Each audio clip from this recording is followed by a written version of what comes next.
어느 순간 모든 것이 일상으로 되돌아갔나 싶었는데 릴라에 대한 소문이 파스퀄레에게까지 들어갔다. 일요일 저녁 나와 카르멜라, 엔초, 파스퀄레, 안토니오는 큰 길을 따라서 함께 산책하고 있었다. 그때 안토니오가 말했다.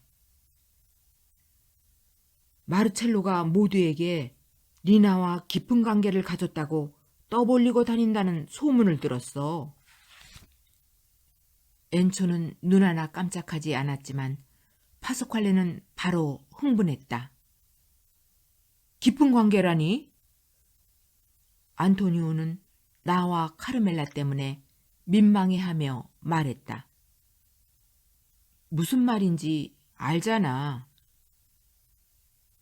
그들은 우리와 거리를 두고 자기들끼리만 이야기를 했다. 파스퀄레가 점점 화를 내는 모습이 보였다. 엔초의 몸이 마치 팔다리 목이 없는 재질이 딱딱한 하나의 덩어리처럼 점점 더 뻣뻣해지는 것이 느껴졌다. 대체 왜 저리도 흥분하는 걸까? 나는 생각했다. 릴라는 그들의 누이도 사촌동생도 아니다.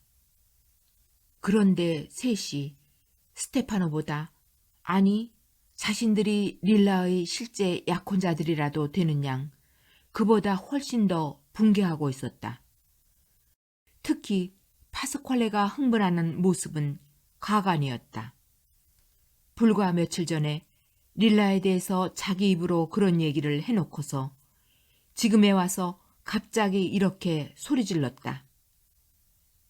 내가 그 개자식의 면상을 박살내버리겠어. 리나를 창녀로 만들다니. 스테파노는 어떨지 모르지만 나는 절대로 가만두지 않겠어. 우리는 그의 고함 소리를 두 귀로 똑똑히 들었다. 그러다 침묵이 흘렀다. 그들이 다시 우리와 합류했고 나는 안토니오와 이야기하고 카르멜라는 그녀의 오빠와 엔초와 이야기를 하며 거리를 배회했다. 얼마 후 남자아이들은 우리를 집으로 바래다 주었다. 나는 그들이 멀어져가는 모습을 바라보았다. 가장 키가 작은 엔초를 가운데 두고 안토니오와 파스퀄레가 양 옆에 있었다. 다음 날과 그 이후로도 며칠 동안 솔라라 형제의 밀레첸토가 온 동네 사람의 입에 오르내렸다. 그들의 차가 산산조각 난 것이다. 그뿐만 아니라 두 형제는 정체를 알 수 없는 사람들에게 심하게 얻어맞았다. 이들은 최소 10명의 교환이 어둠 속에서 자신들을 공격했으며 아마도 외지인의 소행인 것 같다고 했다. 하지만 나와 카르멜라는 공격한 사람은 3명뿐이었다는 것을 너무나 잘 알고 있었고 걱정이 되어 견딜 수 없었다. 피할 수 없는 보복을 하루 이틀 기다려 보았지만 삼총사가 계획을 잘 세워 공격한 것이 분명해졌다. 파스퀄레는 계속 벽돌공 일을 했고 안토니오는 정비소에서 일을 했다. 엔초는 여전히 수레를 끌고 돌아다녔다. 한편 솔라라 형제는 얼마 동안 고통에 시달리며 약간은 넋이 나간 상태로 걸어다녔다. 그들은 언제나 친구 4-5명 정도와 함께 몰려다녔다. 엉망이 된 그들의 꼬락서니를 보니 솔직히 기분이 좋았다는 것을 지금에 와서야 고백한다. 나는 내 친구들이 자랑스러웠다. 나는 카르멜라 아다와 함께 엔초, 안토니오, 파스퀄레와는 달리 이 일을 모르는 척하는 태도로 일관하는 스테파노와 리노를 욕했다. 얼마 지나지 않아 마르첼로와 미켈레는 초록색 줄리에타를 구입해서 타고 다니며 다시 동네의 주인으로 등극했다. 활기차고 건장하고 전보다 더 거만하게 행동했다. 릴라의 말이 옳았다. 그런 종류의 사람들을 이기는 방법은 그들보다 더 성공하는 것이다. 그들은 상상조차 할 수 없는 성공말이다. 고등학교 3학년 진급시험을 앞두고 있던 어느 날, 릴라는 내게 오는 봄, 갓 16이 지난 나이에 결혼하겠다고 했다. 나는 그 소식에 혼란스러웠다. 릴라가 내게 결혼 소식을 알린 것은 6월이었고 나는 불과 몇 시간 후에 구두시험을 앞두고 있었다. 물론 그녀가 언젠가 결혼할 것이라는 사실은 알고 있었지만 3월 12일이라는 명확한 날짜가 정해지자 방심하다가 문의 색에 부딪힌 느낌이었다. 나는 옹졸한 생각을 하기 시작했다. 릴라의 결혼까지 남은 시간을 계산해 보았다. 9개월이 남아 있었다. 9개월이라는 시간은 피누차의 아기에 찬 증오와 마리아 아주머니의 적개심, 아이네이스에 나오는 날개 달린 괴물처럼 온 동네 사람들의 입을 타고 널리 날아가는 마르첼로의 음란한 이야기가 스테파노를 지치게 해서 결국 파혼을 결심하게 하기에 충분한 시간인 것 같았다. 이런 생각을 하는 내 자신이 수치스러웠다. 하지만 릴라와 내 운명 사이의 괴리를 어느 정도 인정한다 해도 릴라가 결혼까지 하면 우리를 하나의 그림으로 이어주는 동질성을 찾아내기가 더 힘들어질 터였다. 결혼 날짜가 정해짐으로써 우리들의 삶이 서로에게서 멀어지게 될 분기점이 명확해졌다. 최악인 것은 릴라의 삶이 내 삶보다 우월할 것이라는 확신이었다. 면학의 길이 무의미하다는 것을 이토록 강하게 느껴본 적이 없었다. 수년 전 이 길을 선택한 것은 오직 릴라의 부러움을 받기 위해서였다는 사실이 확실해졌다. 그런데 지금 릴라에게 책은 아무런 의미가 없다. 시험 공부를 중단했지만 밤새 잠을 이루지 못했다. 나는 보잘것없는 내 애정사를 되짚어 보았다. 진호와 한 번 입을 맞췄고 니노의 입술이 살짝 스쳐간 적이 있고 그의 아버지와 짧고 불결한 신체 접촉이 있었다. 그게 다였다. 그런데 릴라는 3월이면 16의 나이에 남편을 얻고 1년이 지나 17이 되면 아들을 낳고 또 아들을 낳고 그 후로도 줄줄이 아이들을 낳을 것이다. 내 자신이 희미한 그림자가 되어버린 것 같았다. 나는 절망했다. 울음이 터져나왔다. 다음 날 마지못해 시험을 보러 갔는데 마침 기분 좋은 일이 있었다. 시험위원회의 일원이었던 제라체 선생님과 갈리아니 선생님이 내 이탈리아어 작문 과제물에 대해서 열렬히 칭찬해 준 것이다. 특히 제라체 선생님은 내 글의 전개 방식이 더 좋아졌다고 했다. 다른 위원들에게도 일부분을 읽어주었다.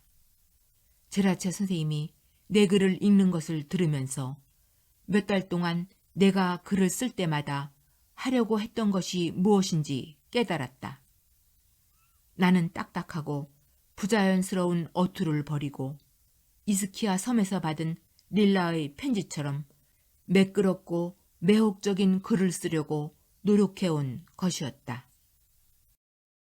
제라체 선생님이 내 글을 읽는 동안 갈리아니 선생님은 귀를 기울이고 침묵으로 동의했다. 내 글을 읽는 선생님의 목소리를 들으며 나는 목적을 이뤘다고 생각했다. 내 글은 릴라가 아니라 내 방식대로 쓴 것이다. 그런데 선생님들은 내 글이 어딘가 비범한 구석이 있다고 생각했다.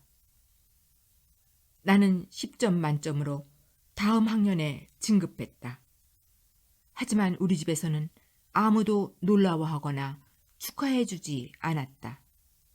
물론 내 부모님이 흡족해 한다는 것은 느낄 수 있었고 나도 만족했다.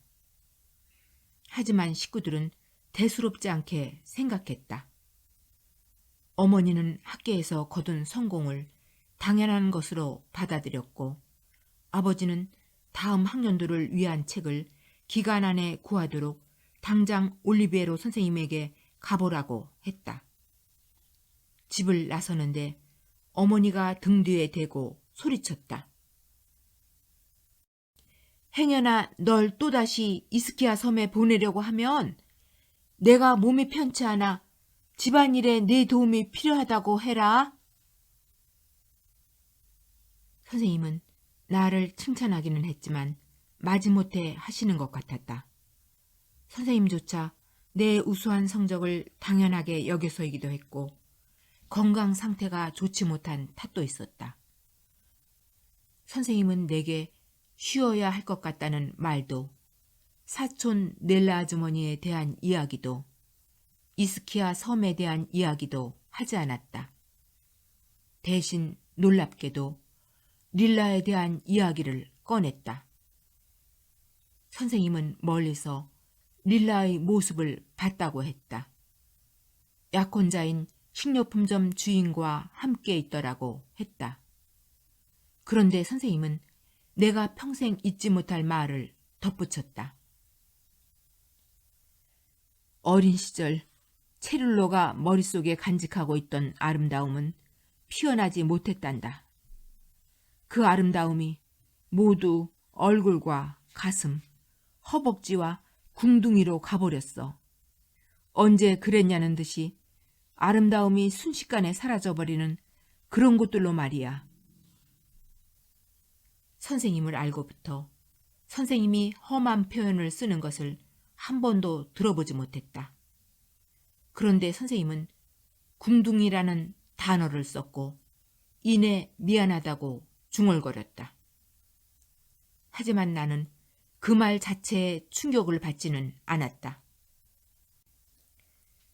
선생님은 자신이 선생님으로서 릴라를 보호하고 잘 성장할 수 있게 돌보아 주지 못했기 때문에 릴라가 가지고 있던 그 무엇인가가 망가져 버렸다는 것을 깨달은 듯 했다. 선생님의 회한의 감정은 내게 깊은 인상을 남겼다. 나는 선생님이 가르친 제자 중에서 가장 뛰어난 제자로 인정받은 것 같아 기분이 좋아져서 돌아왔다. 나를 아낌없이 축하해준 유일한 사람은 알폰소였다. 그애 역시 전과목 7점으로 진급에 성공했다. 나는 그가 순수하게 감탄하고 있다는 것을 느꼈고 기분이 매우 좋았다.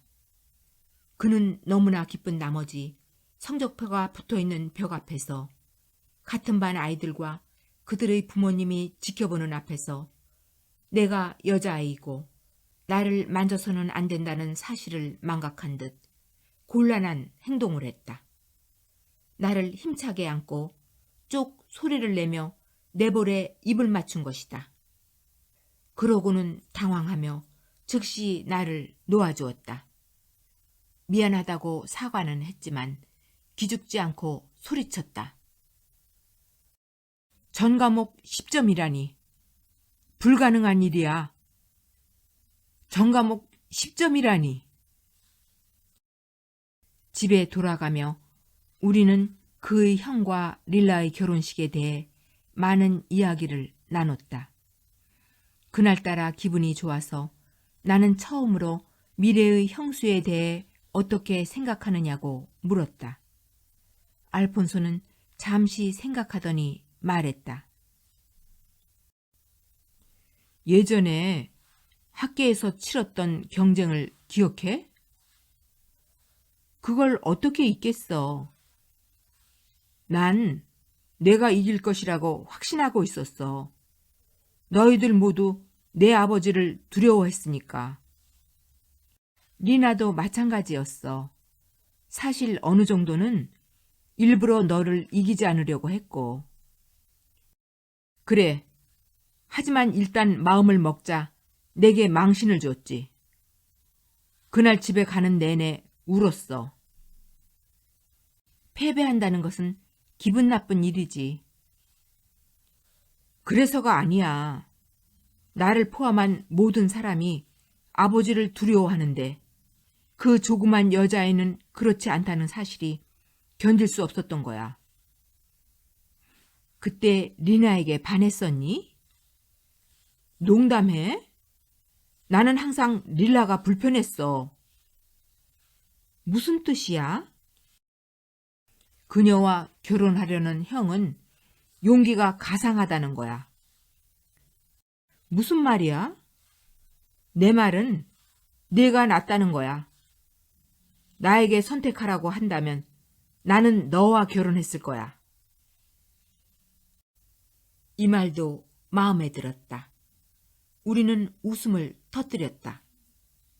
우리는 웃음기가 채 가시지 않은 상태에서 헤어졌다. 알폰소는 여름 내내 식료품점에서 일을 해야 했고 나는 아버지보다는 어머니의 결정에 따라서 여름 동안 일할 일자리를 알아봐야 했다. 우리는 다시 만나자고 적어도 일주일에 한 번씩은 바다에 함께 가자고 약속했다. 하지만 그런 일은 일어나지 않았다. 며칠 동안 나는 동네를 돌아다녔다. 큰 길에 있는 약국 주인 도움 파울로에게 직원이 필요한지 물어보았다. 필요 없다고 했다. 신문 가판대 주인에게도 물었지만 그도 필요 없다고 했다. 문구점을 가자 여자 주인이 웃음을 터뜨리며 말했다. 필요하기는 하지. 그렇지만 지금은 아니야. 아주머니는 내게 학기가 시작되는 가을에 다시 오라고 했다. 가게를 막 나서려는데 아주머니가 나를 다시 불러세웠다. 레누, 너는 진중한 아이지. 너라면 믿을 수 있을 것 같아. 우리 집 아이들을 해변으로 데려가 줄 수 있겠니? 나는 기쁜 마음으로 가게에서 나왔다. 문구점 아주머니는 7월 한 달과 8월에는 열흘 동안만 그녀의 세 딸을 해변으로 데리고 가주면 꽤나 두둑한 보수를 주겠다고 했다. 바다와 태양과 돈이라니. 나는 매일 메르젤리나와 포실리포 사이에 있는 시가든이라는 외국 이름을 가진 미지의 장소로 아이들을 데리고 가야 했다. 나는 마치 내 삶의 중요한 전환점이라도 맞은 것처럼 흥분해서 집으로 향했다. 부모님을 위해 돈도 벌 수 있는 데다 해수욕을 하면 이스키아 섬에서 여름을 보냈을 때처럼 피부가 매끄러워지고 황금빛으로 변할 것이다. 모든 것이 달콤하게 느껴졌다. 운이 좋은 날은 모든 일이 나만을 기다리고 있는 것처럼 느껴진다. 몇 발짝 가지 않아 그날이 운 좋은 날이라는 느낌이 맞았다는 것이 증명되었다. 기름에 찌든 작업복을 입은 안토니오가 내게 다가왔다. 나는 그를 보자 기뻤다. 사실 그 순간에는 워낙 기분이 좋아서 누구를 만나더라도 반가워했을 것이다. 그는 내가 지나가는 것을 보고 뒤쫓아 온 것이었다. 문구점 이야기를 들려주자 그날 내 기분이 아주 좋다는 사실을 그도 눈치챘던 것 같다.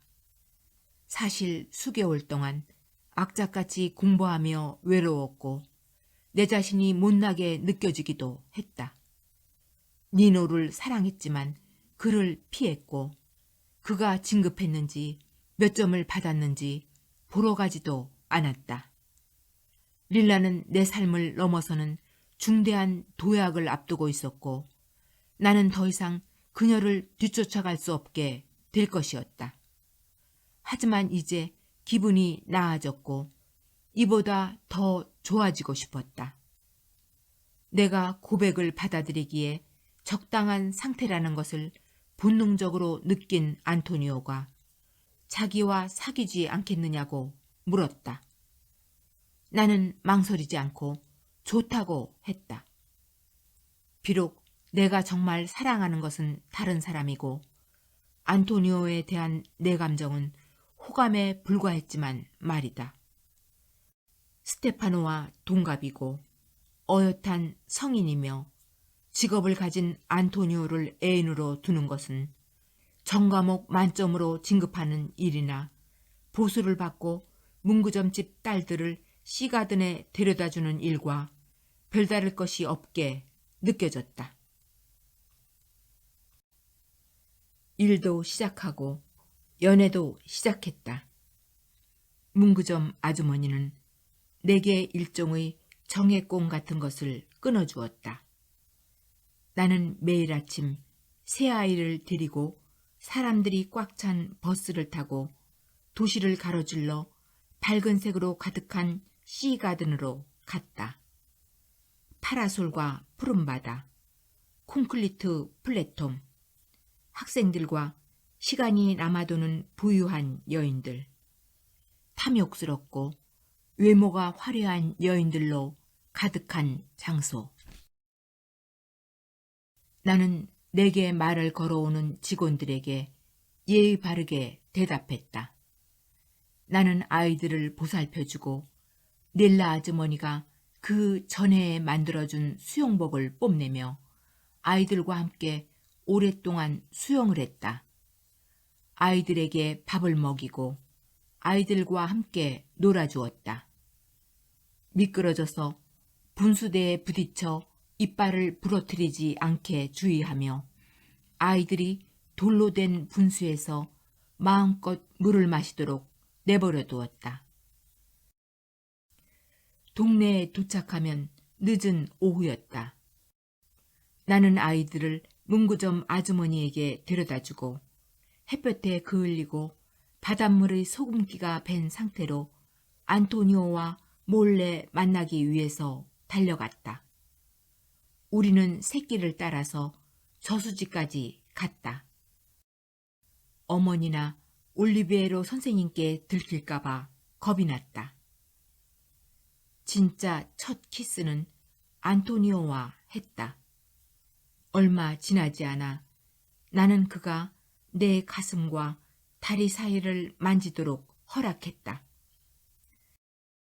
어느 날은 내가 먼저 바지 안에 숨어있는 뻣뻣하고 커다란 그의 물건을 손으로 꽉 쥐기도 했다. 안토니오가 자신의 물건을 바지에서 꺼냈을 때 나는 키스하는 동안 기꺼이 그의 물건을 손에 쥐고 있었다. 그런 행위를 허락하면서 내 머릿속에는 두 가지 의문이 명확하게 떠올랐다. 첫째 의문은 릴라도 스테파노와 이런 행위를 하는 걸까? 였고, 둘째 의문은 내가 안토니오에게 느끼는 쾌락이 그날 저녁 도나토 사라토레가 내 몸을 만졌을 때 느꼈던 것과 같은 것일까? 였다.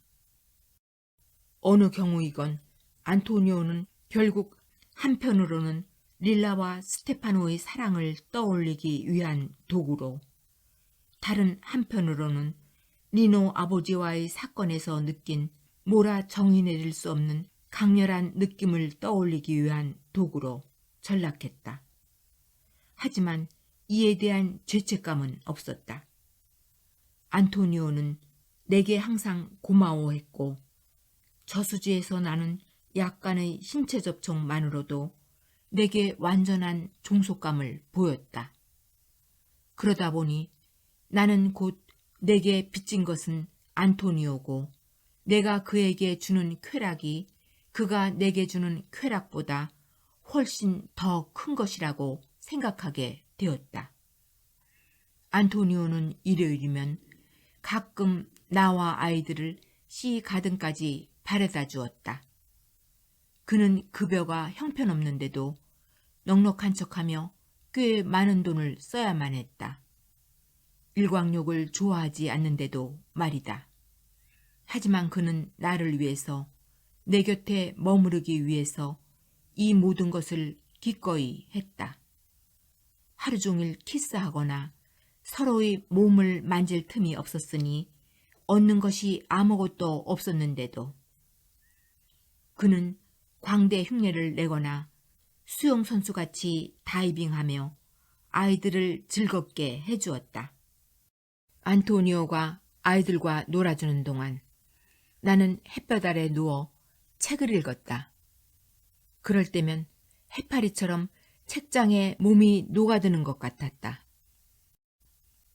그러던 어느 날 잠시 고개를 드니 큰 키에 날씬하고 세련된 빨간색 비키니 차림의 멋진 소녀 모습이 눈에 들어왔다.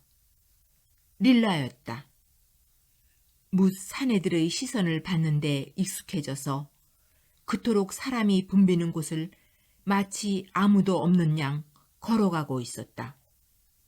그녀를 파라솔까지 데려다주기 위해서 그녀를 앞서가는 젊은 종업원마저도 안중에 없는 것 같았다. 릴라는 나를 보지 못했다. 나는 그녀를 불러야 할지 망설였다. 릴라는 선글라스를 끼고 화려한 색의 천가방을 메고 있었다. 나는 그때까지 릴라에게 일에 대해서도 안토니오에 대해서도 이야기하지 않았다. 두 가지 일에 대한 그녀의 견해가 두려워서였던 것 같다. 릴라가 나를 먼저 부를 때까지 기다려보자고 생각하고 시선을 책으로 돌렸지만 내용이 머릿속에 들어오지 않았다. 나는 다시 그녀가 있는 쪽을 바라보았다.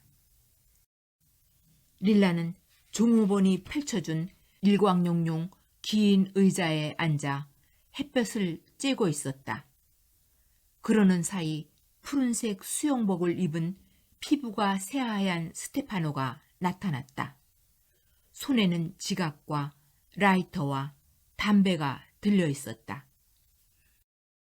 그는 잠자는 공주에게 키스하는 왕자님처럼 릴라에게 입맞춤을 하더니 옆에 있는 의자에 자리를 잡았다.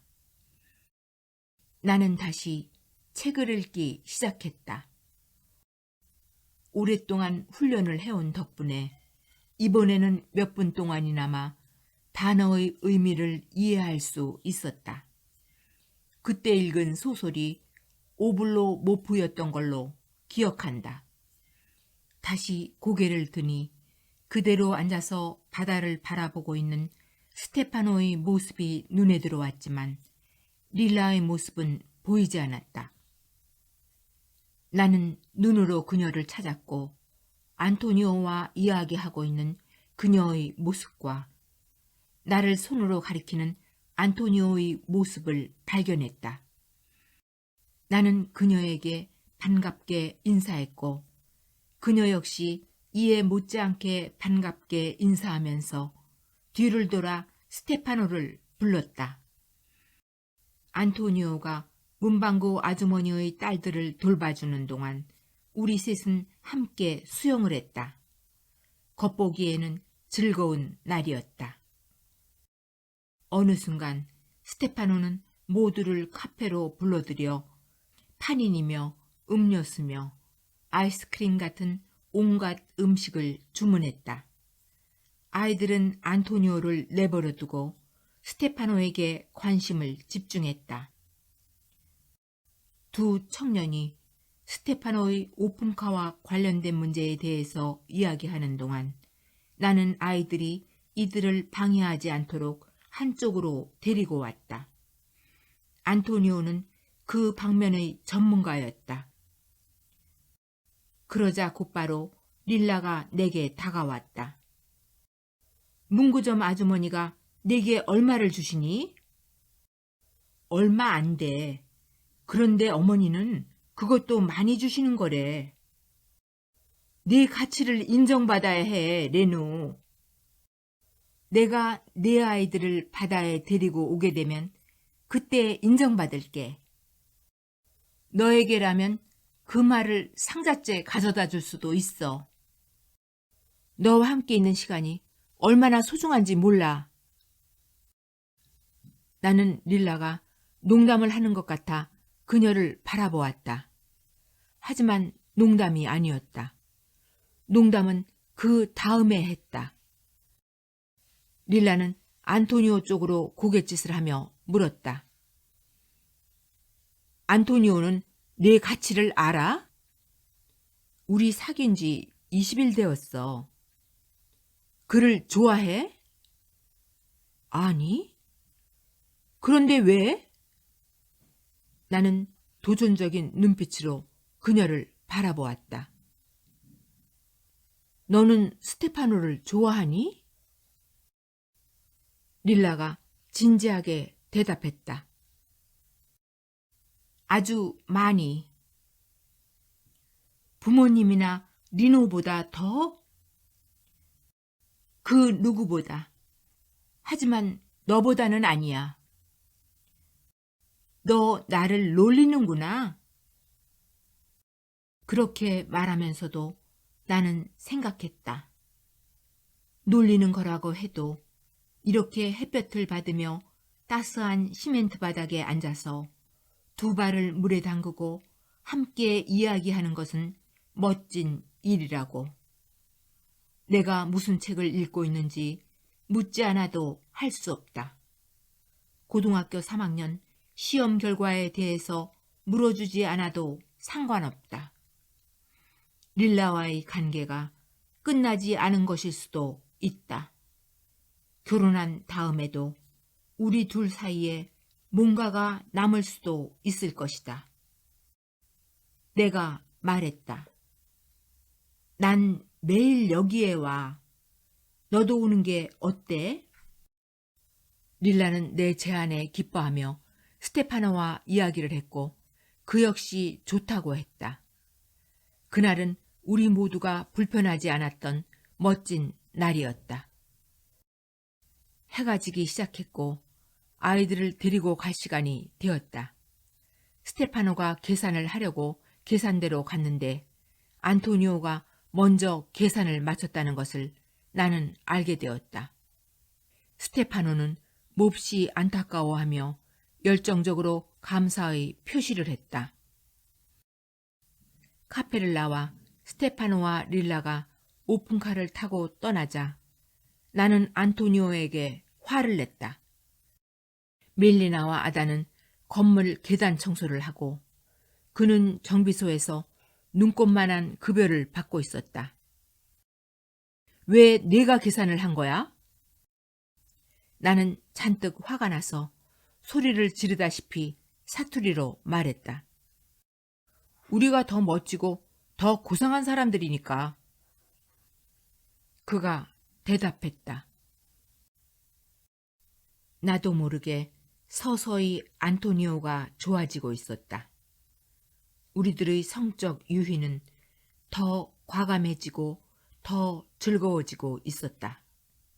나는 릴라가 다시 시가든에 오면 스테파노와 릴라가 둘이서만 드라이브를 할 때 무슨 일이 일어나는지 물어보려고 했다. 나와 안토니오가 하는 것과 똑같은 행위를 할까? 아니면 그보다도 더 대담하게 솔라라 형제가 퍼뜨린 소문과 같은 행위를 할까? 릴라 말고는 내 상황을 비교해 볼 만한 대상이 없었다. 하지만 그녀에게 그런 질문을 할 기회는 오지 않았다. 그녀는 그 뒤로 시가든의 모습을 보이지 않았으니까. 성모 승천일 즈음에 아이들을 데리고 해변에 가는 일이 끝났고 바다와 태양을 누리는 기쁨도 끝이 났다. 문구점 아주머니는 내가 아이들을 잘 돌보아 주었다며 매우 만족스러워했다. 내가 그렇게 주의를 주었는데도 가끔 내 친구라는 청년이 함께 와서 멋진 다이빙 솜씨를 보여주었다는 이야기를 아이들에게서 전해 들었지만 아주머니는 나를 야단치지 않고 오히려 나를 안아주며 말했다. 다행이다. 너도 좀 즐기며 살아야지. 내 나이 또래 아이들 치곤 넌 너무 올곧아서 탈이란다. 그러더니 저기를 담은 목소리로 말했다. 희쁘기 짝이 없는 릴라 체룰로만 봐도 그렇잖니. 그날 저녁 저수지에서 나는 안토니오에게 말했다. 어릴 때부터 항상 이런 식이었어. 모두들 릴라는 못된 아이고 나는 착한 아이라고 생각했어. 그는 내게 입을 맞추고 비꼬듯이 중얼거렸다. 사실 그렇지 않아? 그의 대답에 나는 마음이 약해져서 차마 헤어지자는 말을 하지 못했다. 하지만 안토니오와 헤어지겠다는 결정은 바로 실행에 옮겨야 할 일이었다. 그에 대한 나의 애정은 사랑이 아니었다. 내가 사랑하는 것은 니노였고 평생 그럴 것이라는 것을 잘 알고 있었다. 나는 차분히 안토니오에게 할 말을 준비해 두었다. 나는 이렇게 말할 심산이었다. 정말 즐거운 시간이었고 내가 슬픔에 빠져 있을 때 큰 도움이 되었지만 이제 새 학기가 시작되면 고학년 과정이 시작된다. 그렇게 되면 새로운 과목을 배울 터이니 힘든 한 해가 될 것이고 공부를 많이 해야 할 것이다. 그러니 안타깝지만 이제 그만 헤어지자. 나는 이렇게 해야 할 필요성을 느끼고 매일 저수지에 갈 때마다 그 이야기를 할 준비를 했다. 하지만 그가 너무나도 다정하고 너무나도 열정적이었기에 차마 용기가 나지 않아 이야기하는 날을 8월 중순으로, 8월 중순 이후로, 8월 말로 차일피일 미뤘다. 나는 어떤 사람에게 약간 정이 들었다고 해서 그와 키스하고 만지고 몸을 맡길 수는 없다고 생각했다. 릴라는 스테파노를 아주 좋아했지만 나는 안토니오를 좋아하지 않았다. 시간은 점점 흘러가는데 그에게 말할 적절한 순간은 오지 않았다. 안토니오에게는 걱정거리가 많았다. 보통 날이 더워지면 멜리나의 상태가 더 나빠졌다. 그해 8월 중순 이후에는 그 정도가 눈에 띄게 심각했다. 그녀가 도나토라고 부르는 사라토레에 대한 생각이 다시 그녀의 머릿속에 떠오른 것이다. 그녀는 도나토 사라토레를 봤다며 그가 자신을 데리러 왔다고 했다. 아이들은 어떻게 어머니의 흥분을 가라앉혀야 할지 몰랐다. 나는 정말로 도나토 사라토레가 우리 동네에 나타나서 멜리나가 아닌 나를 찾을까봐 두려웠다. 밤이면 창문으로 그가 들어와 내 방에 있는 것 같은 느낌에 깜짝 놀라 일어났다. 그러다 안정을 되찾고 그러면 이렇게 덥고 파리가 날아다니며 먼지가 있는 기간에는 여기가 아니라 바라노의 마론티 해변으로 휴가를 갔을 것이라고 생각했다. 그러던 어느 날 아침 장을 보러 가는데 누군가 내 이름을 부르는 소리가 들렸다. 뒤돌아 봤는데 순간 그를 못 알아볼 뻔했다. 검은 콧수염과 햇빛에 그을린 보기 좋은 구릿빛 몸, 얇은 입술이 눈에 들어왔다. 나는 갈 길을 서둘렀고 그는 나를 뒤쫓아왔다. 그는 그해 여름 바라노의 넬라 아주머니네 집에서 나를 다시 만나지 못해 괴로웠다고 했다. 오직 내 생각만 했고 나 없이는 살 수 없다고 했다. 우리의 사랑을 형상화하기 위해 많은 시를 썼고 내게 그 시를 읽어주고 싶다고 했다. 나를 다시 만나서 편안한 마음으로 이야기를 나누고 싶었다며 거부하면 죽어버리겠다고 했다. 거기까지 이야기를 듣고 나는 멈춰서서 나를 제발 내버려 두라고, 내겐 남자친구가 있고 다시는 당신을 보고 싶지 않다고 목소리를 낮추어 말했다. 그는 절망했다. 영원히 나를 기다리겠다며 매일 정오에 큰 길 터널 입구에 있겠다고 했다. 나는 세차게 머리를 저어 보였다. 내가 그곳에 갈 일은 절대 없을 것이다. 그는 키스를 하려고 내 쪽으로 다가왔고 나는 혐오스럽다는 듯 펄쩍 뛰며 뒤로 물러났다. 그는 실망해서 슬픈 미소를 지었다. 도나토가 중얼거렸다. 너는 똑똑하고 감수성이 뛰어난 아이지. 내게 가장 소중한 시들을 가져다 줄 것이야. 그러고는 자리를 떴다. 나는 너무나 놀라서 무엇을 해야 할지 몰랐다. 나는 안토니오를 찾아가기로 했다. 그날 밤 저수지에서 나는 그의 어머니가 옳았다고, 도나토가 근처를 배회하고 있다고 했다.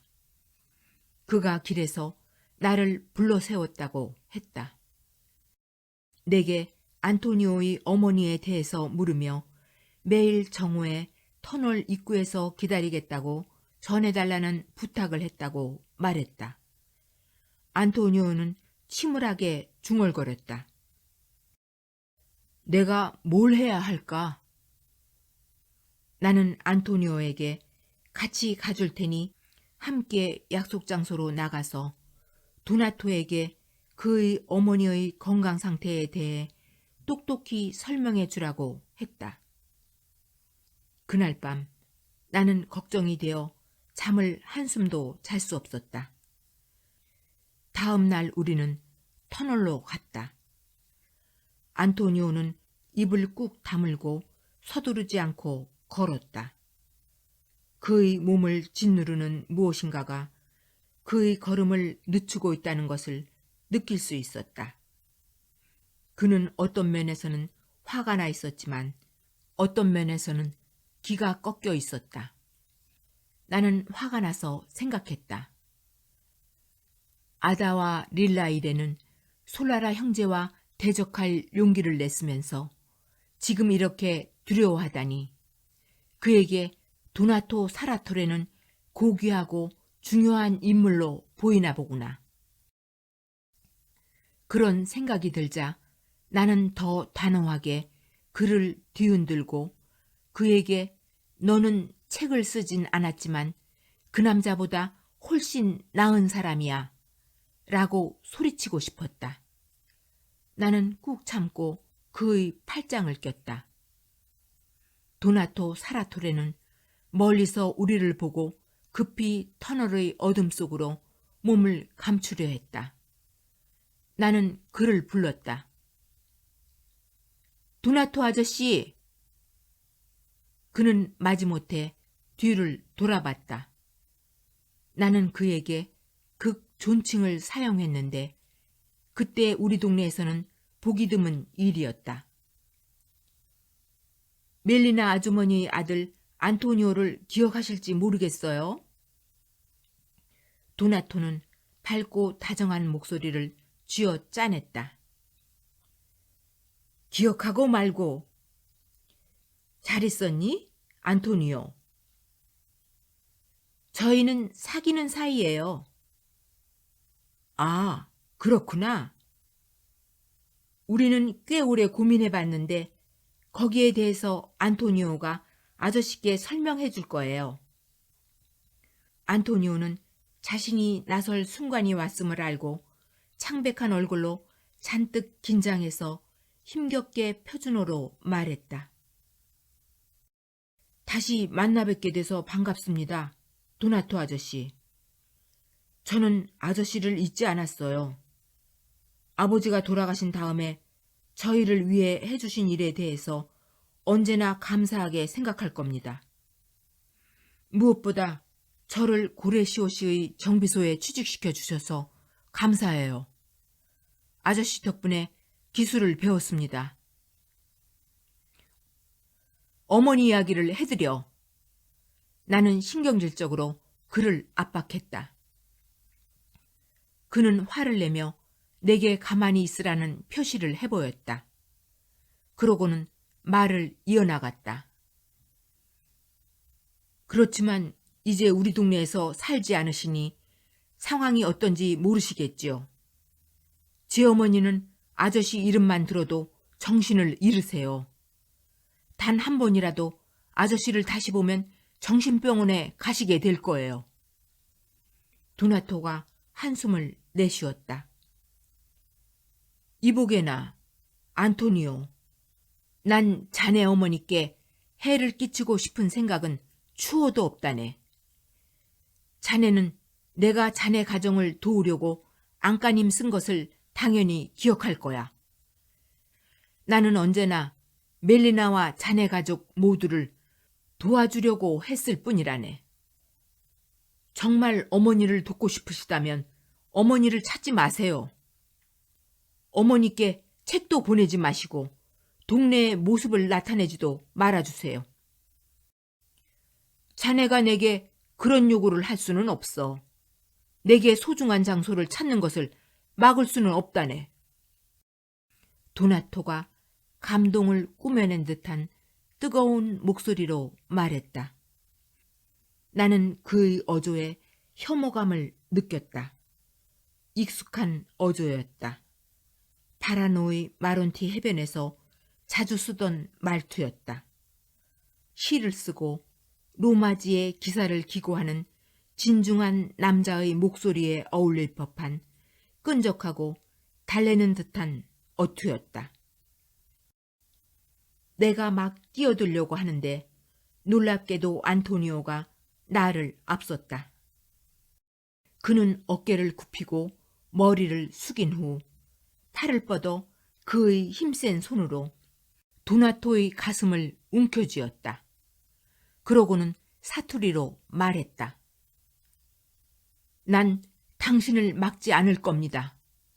하지만 우리 어머니에게 남은 얼마 안 되는 정신마저 빼앗아 간다면 평생 이 역 같은 곳을 다시 보고 싶지 않은 마음이 들게 해드리죠. 도나토 사라토레의 얼굴이 백지장처럼 창백하게 변했다. 그래, 그가 급히 말했다. 알겠네. 고마우이.